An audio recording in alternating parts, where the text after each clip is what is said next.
Welcome to Alaska Weather, a production of Alaska Public Media and the National Weather Service, Alaska Region. Produced and broadcast daily from the studios of KAKM, Alaska Weather provides complete forecasts, public, marine, and aviation for all of Alaska. Alaska Weather is made possible by the following sponsors.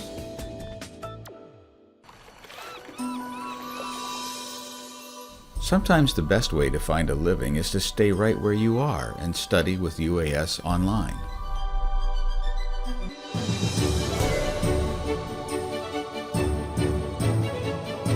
Career-specific distance programs from the University of Alaska Southeast are the fastest way to increase your earning power. We connect all over the world.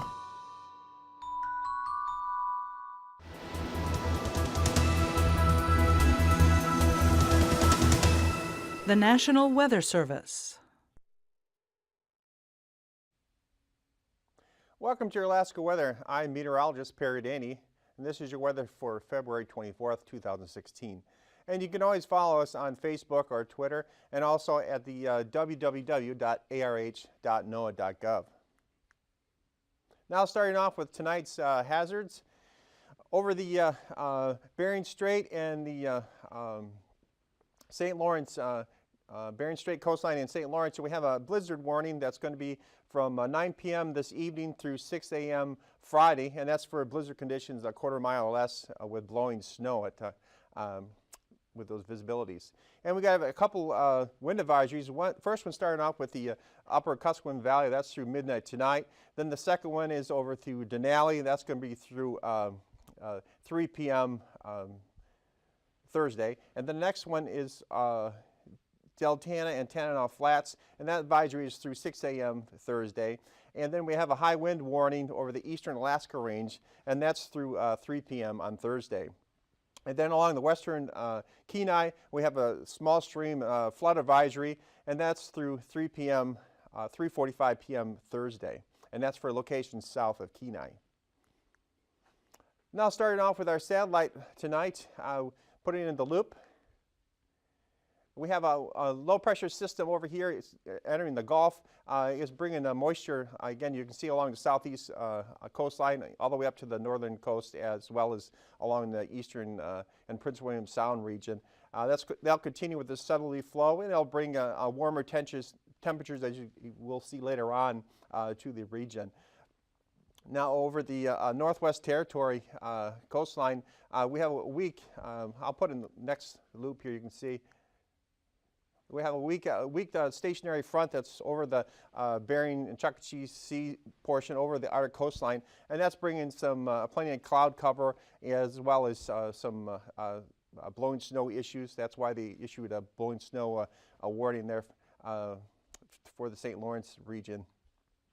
And then starting off with the there's a secondary low that's sitting over the western Aleutians, and that's just with a weak inverted trough extending south of the Kamchatka Peninsula. That's bringing some scattered snow showers for that region. And we have continued stratus with this northerly flow pushing down in the central to northern Bering Sea. The secondary low here is over approaching the eastern Aleutians, and that's going to continue to bring some moisture to this region, and you'll have some scattered precipitation rain in the form of rain along the chain. For Kodiak Island also is receiving warmer temperatures and light rain in that region as well. The southeast, you'll have again this warm air pushing in here, and we'll have some rain being reported to the along the coastline. And there you go, you can see that cyclonic flow with this low that's pushing along the eastern Aleutians there. So again, that'll bring some moisture to the region. And there is showing that there's a weak trough also sitting through the upper Kuskokwim Valley, extending just east or south, I should say, of the Brooks Range, and that's helping to produce some scattered snow showers in the region also. Today's weather, there's that low I was mentioning over the western Aleutians. Shem is reporting some scattered snow showers. Here's our included low that's sitting just east of Kodiak with occluded front that's extended, and a warm front is approaching the southeast panhandle. Again, you're getting some strong southerly winds on the outside waters there, and you are having some colder temperatures slightly there, not for long over the Haines region. They had some light snow, but for the most part it's light rain that's going to be coming in here with warmer temperatures. And farther north, again, you have scattered snow showers along the Seward Peninsula, and then that stationary front sitting over the Arctic coastline along the Brooks Range region. Again, blowing snow some up along the Prudhoe Bay region, and scattered snow showers over the from Point Hope up to Wainwright. On tonight's forecast, this occluded low will continue to fill and gradually dissipate, and that's what they're showing with the occluded front. It's starting to fall apart, but with a strong southerly flow, it'll continue to bring warm air in here. As you can see, the southwest is going to be all rain with those warmer temperatures, so temperatures will be in the upper 30s to lower 40s. Farther west from Bethel all the way up YK Delta to the Seward Peninsula, you'll have the cooler temperatures, so you have snow showers there. And again, you have blowing snow issues for tonight along from the Bering Strait coastline also to the St. Lawrence. Farther along the Arctic coastline to the Beaufort Sea, you're going to have scattered snow showers. Along the southeast, this front's just going to continue to move in and fall apart, and that will continue to bring strong southeasterly winds and light rain. It's going to push those temperatures farther north, and you'll see that changeover line there with the snow and rain move farther north. Thursday's forecast, we'll have this low that has moved up and built, become stronger, and you'll have this warm front extending through the eastern Bering Sea, up along through the northern Bering, as well as through the Arctic coastline, and I should say the Chuckachee coastline. And you'll have on this side the cooler temperatures, continued snow and blowing snow issues through the Bering Strait. Again, the strong southerly winds will continue to bring warmer air throughout the eastern and Bristol Bay region, and so you'll have continued wintry mix on the interior. And then along the upper Kuskokwim Valley and lower Kuskokwim Valley, you'll have not as much precipitation with the strong southerly winds and kind of drying out conditions, but you get west of that along the Kuskokwim Mountains, you'll have scattered snow showers. The southeast, a secondary low will be pushing up with a occluded front. And again, continued warm air and southeast winds and rain, warmer temperatures. For Friday's forecast, this occluded low will fall apart along the northern Gulf, and it'll continue to bring warmer air and southeasterly flow and rain. The southeast panhandle, this trailing front trough, that is, excuse me, it's falling apart, and you'll have continued rain in there with mostly cloudy sky conditions. And this low that was over the eastern Aleutians will move into the lower central Bering Sea and just gradually fall apart. But you'll have these troughs spinning around it and kicking off a mixture of rain and snow, and farther north all snow. But along the western Aleutians it'll be cold enough to remain all in the form of snow. Now for temperatures, as of 2 p.m. today, again, with the strong southerly winds, it's not surprising to see the temperature in the upper 40s. 37 at Valdez, 42 at Anchorage, and then going down the line here, 43 at Homer, excuse me, at Seward, sorry about that, and 42 at Kodiak. For the southeast, we're having, again, the strong southerly winds. You can see the temperatures all in the upper 40s, 46 down there at Ketchikan, and then looks like 39 at Haines. Then as you move farther north, it's not surprising to see the cooler temperatures to the north. You have 1 degree coming at Dead Horse, and then you have 2 degrees at Barrow. And then you go along the northwest coastline, 13 at Point Hope, and down not minus 1, but 1 there at Tin City. Again, you get that colder air pushing northerly flow, that's why it's cooler. And St. Lawrence is coming in at 7 as well. And the southwest interior, again, that strong southeasterly flow, plenty of warm air pushed in it. You can see the temperatures ranging in the upper 30s. The temperatures along the chain pretty much are all in the lower 40s. You're seeing Cold Bay at 42, and then Dutch coming in at 37. Farther out west, Atka and Adak in the mid-30s, and the lowest temperature at 32 at Shemya, and the Pribilos coming at 29. Tonight's low temperatures, the coolest temperature is going to be, again, far north. You're looking at Barrow coming in at 2. That's the coolest temperatures. A little cooler in the Yukon Valley, but for the most part, it's all in the upper 30s to mid-30s there along the Southwest Territory and all along the western coastline. In the southeast panhandle, you're going to have temperatures, again, in the mid-40s range. Looks like 44 there at AKwx. Tonight's high temperatures, well, tomorrow's high temperatures, again, with a strong southerly push. Not surprising to see all the temperatures in the Anchorage Bowl and along the coastline in the 40s, 32 in Anchorage. Kodiak coming in at 43, along the eastern Aleutians, lower 40s. Shemya, again, with that strong northwesterly flow, colder air, 31 degrees. And Barrow, again, the coolest at 7 degrees. The southeast panhandle, you'll have temperatures ranging in the lower to upper 40s, and a couple temperatures 50 there at Ketchikan. Tomorrow's flying weather, you're going to have marginal to IFR conditions with this occluded low that's moving in and falling apart, and then along the stationary front along the Chukchi Sea and the Arctic coastline. That'll be lowish conditions, and also on the Pacific side there along the eastern Aleutians with this low pressure system moving in. Along the southeast, you'll have the worst conditions along the coastline and moving into the Prince William Sound, and looks like a dry slot there through the western Kenai, extending up into the Anchorage Bowl. Tomorrow's flying conditions, AKwx, marginal VFR, Adigan, marginal VFR, Lake Clark and Merrill, marginal VFR to IFR, rainy IFR, windy MVFR to VFR, Isabel, MVFR to VFR, Mentasca, VFR, Tanita, marginal VFR, Portage, marginal VFR to IFR, and then Chillicook to White, you're going to have marginal VFR to IFR. And then tomorrow's morning freezing levels. The coolest temperatures, again, the northerly flow, you can see that the freezing levels coming down here all the way to the western Aleutians, and you've seen the temperatures out there at Shemya coming in at 32 degrees, so that's verifying well.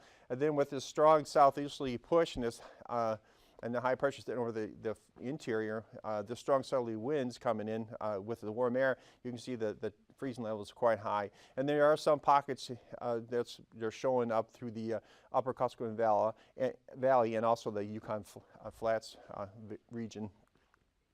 Tomorrow's icing, again, from 4,000 to 12,000 through the central to northern Bering Sea, a little lower up along the Arctic coastline with a stationary front, 2,000 to 8,000 feet. And then over the southeast and northern Gulf, and portions of the western Gulf, 8,000 to 12,000 with the warm air. Tomorrow's jet stream, a strong northwesterly flow extending again through the North Pacific, and then it transitions to a southerly flow 95 as you go push through the southeast panhandle. Tomorrow's 9,000 foot winds. You got the cyclonic flow, so southerly flow 20 knots, strongest as you go through the southwest interior there, and then northwesterly winds to northeast on the backside. The southeast, you got the occluded low over the Gulf coming in, and strong southeasterly winds 50 knots, and then start diminishing to southerly at 20 through the interior. Tomorrow's 3,000 foot winds, again, cyclonic flow around the low, strong southeasterly winds out ahead of it. On the backside, a little weaker, northerly to northwest 25, and then southeast strongest again, southeasterly, then diminishing to 25, 15 as you go farther north with the high pressure dominating. Tomorrow's turbulence below 4,000 through southwest in Akpen and through the northern, eastern Alaska range below 5,000, as well as over the St. Lawrence Island. We'll be back with your Marines after this. Ben, give me a hand. Unfortunately, many of the old treatments can be dangerous. Really, we're all right. For example, don't rewarm the whole body by putting the victim in a hot shower. A hot shower or tub rewarms the surface of arms and legs. This sends a message to the body that it's okay to open circulation to those cold extremities. Vital warm blood sent from the core rapidly cools as it passes through cold arms and legs. When it gets back to the heart, that shot of cold blood can cause an unusual heartbeat, which results in the heart muscle starting to shiver rather than pump. The patient then has a heart attack. Another old treatment is to give alcohol. It's also dangerous. Like a hot shower, it fools the body into thinking it's warm when it isn't. Want to give him some coffee? In fact, any liquid can be dangerous. No hot liquids. Because the hypothermia victim is not just cold. He may also be in shock, and you can't give any liquid to a shock victim. He could throw it up, draw the vomit into his lungs, and die from aspiration pneumonia. Let's be real easy with him. So, to treat hypothermia safely, be slow and gentle. How you feeling, Hank? Don't jar the victim. A hypothermia victim who is being rewarmed should be treated very gently. A sudden jar or shock can also cause an apparent heart attack.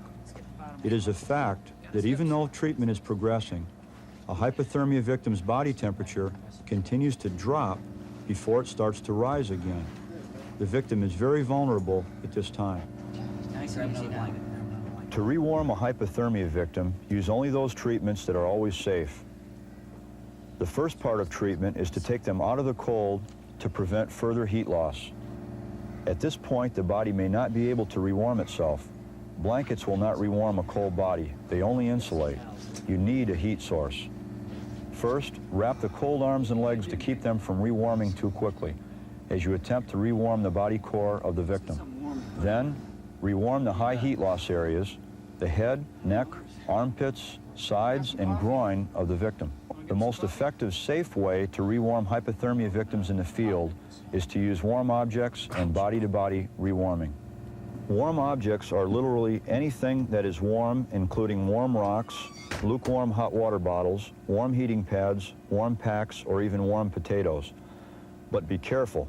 Be absolutely sure that the objects are not hot. You can burn the victim because of their cold-induced numbness. Hypothermia victims won't be able to tell you if the object is too hot. Check on it yourself, like you would a baby's bath. If it feels uncomfortably warm to you, it's too hot for the victim. This one, let's get this under his neck. Got a stocking cap ready? Yes. Hold his head up and slide it on. Okay, take it easy. Okay. Okay, Hank, lay your head down nice and easy. Let's see if we can't start warming up his sides. Let's go body to body. Just get your shirt off, Red. Body-to-body rewarming is when one or more warm, healthy people embrace the victim within some insulated shelter such as blankets or a sleeping bag. If this treatment is used, one should continue the treatment for at least an hour. Okay, just take it easy now. We're going to stay here until you get a little bit warmer, okay? Oh, man, stay there forever. Wow. Okay. These rewarming treatments are safe, slow, and gentle. Don't rush them, and be sure to protect the victim from further cold and from shocks or sudden moves. To safely live and survive in a cold environment, you have to know about hypothermia. Hypothermia is the lowering of body core temperature. It's prevented by having adequate shelter for the body, proper clothing. Recognize hypothermia by the victim's physical symptoms and their exposure to the environmental conditions that cause it. Avoid total rewarming of the body. Do not give any liquids, especially hot liquids or alcohol. It's treated with warm objects or body-to-body rewarming, which is safe, slow, and gentle. Hypothermia is a physical condition. It affects the body. Yet a victim's will to live is often the decisive factor in whether or not they will survive.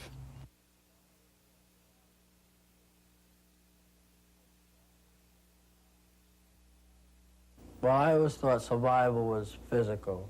You know, if you was really strong, you could make it. But for some reason, I just said to myself, oh, heck, I'm breathing, I'm alive, I'm going to stay with it as long as I can. I did have a lot of water in my soup, and I already had hypothermia before I hit the beach. And mainly, it was really hard because I couldn't swim. I didn't have no goal. It was just lay back in the water for the night and see where I was in the daytime. And of course, I didn't know if I'd be near land or not. I was hoping I would be. And well, it just got to be a battle with myself on thinking of the positive things. It's a fact that people with mild cases of hypothermia have apparently given up and died, while others have survived under conditions we'd never believe possible.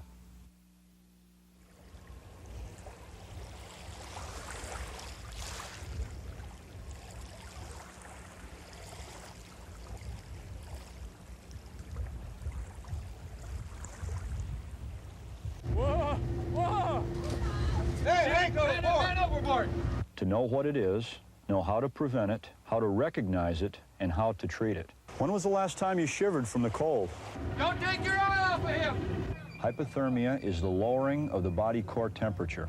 The best prevention for hypothermia is to stay dry. Get those clothes off him! It makes good sense to treat him for hypothermia. Give me a hand. Many of the old treatments can be dangerous. Go on, all right. Don't rewarm the whole body by putting the victim in a hot shower. Want to give him some coffee? You can't give any liquid to a shock victim. How you feeling, Hank? Be slow and gentle. Nice and easy now. Blankets will not rewarm a cold body. You need a heat source.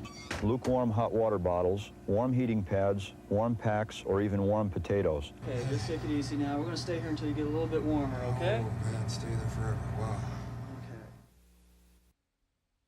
Welcome back to your Alaska weather. I'm meteorologist Perry Daly.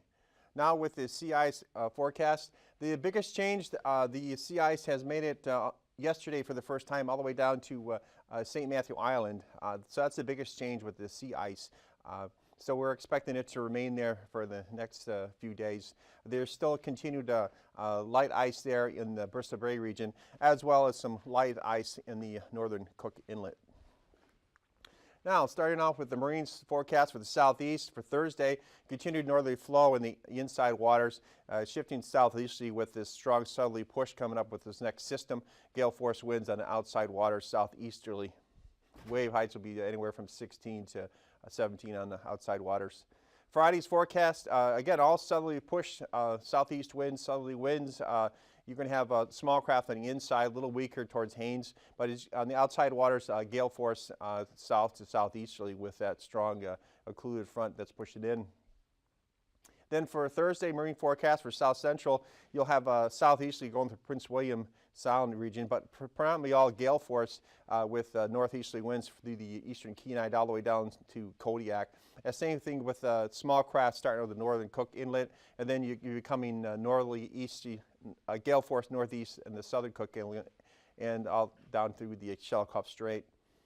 For Friday, south central, continued that with that low that's pushing up that occluded front, pressure gradients, so southeast flow, easterly small craft through the Prince William Sound, and then northeast as you go through the Barrens region, the gale force. Cook Inlet will be northeasterly at 30 and start to increase as you get farther to the southern Cook Inlet, and Shelikof down at northeast 30.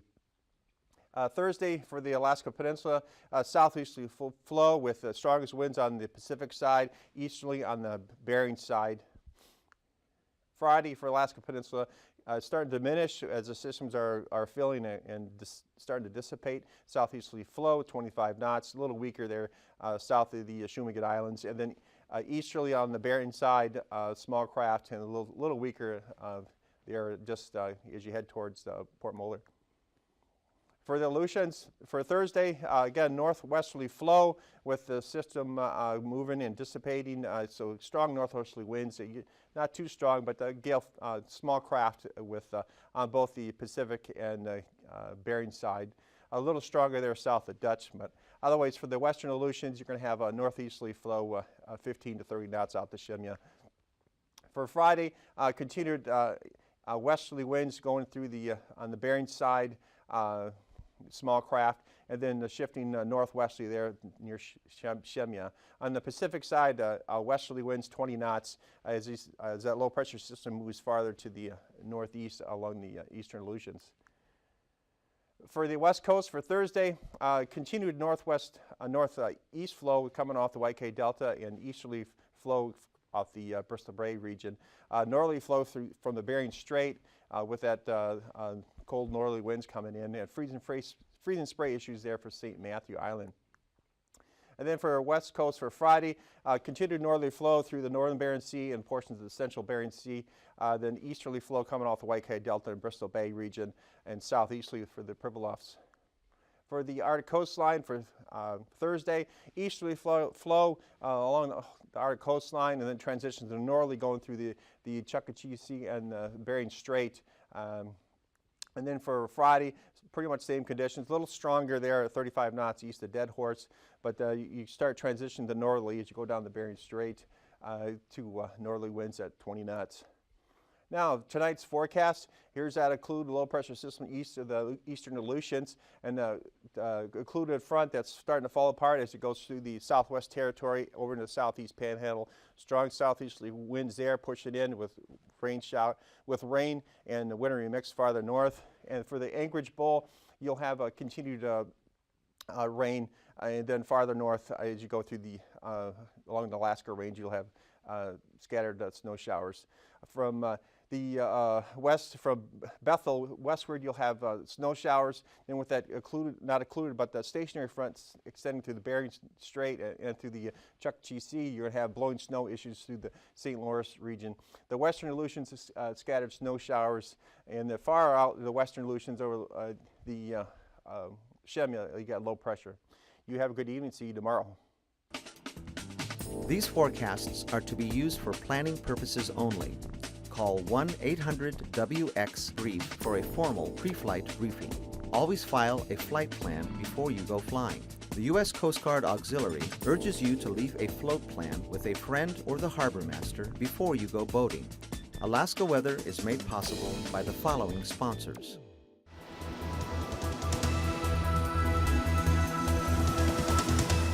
The National Weather Service.